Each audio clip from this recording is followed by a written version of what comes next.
Cell transport. Cell transport is very important for a cell in order to help it maintain a stable state. We have a fancy vocabulary word for stable state.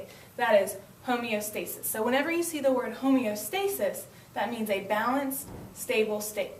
If a cell is not in homeostasis, it will die.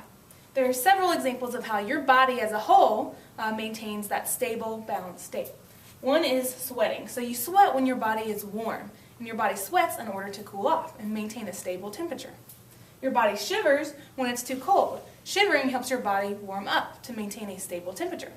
Your body also releases insulin in order to maintain a stable blood sugar. The part of a cell that helps to maintain homeostasis is the cell membrane.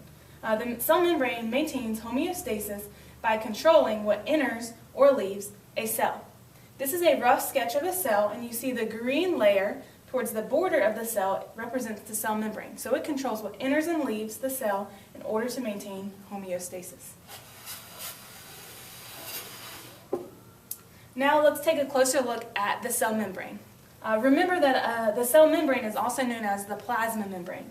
And the cell membrane is made up of two main parts. We have these balloon-shaped objects. Those are called phospholipids. They essentially look like a balloon with two squiggly strings.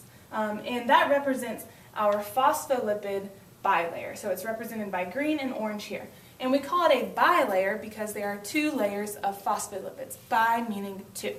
We also have these purple chunks throughout our cell membrane, and those are proteins. Proteins work kind of like tunnels in the cell membrane. Just like your car couldn't get through a mountain without a tunnel, some objects or some materials cannot get in and out of a cell just by squeezing through the phospholipid bilayer. They might be too big or they might be charged, so that they need to go through a protein channel in order to get across the cell membrane.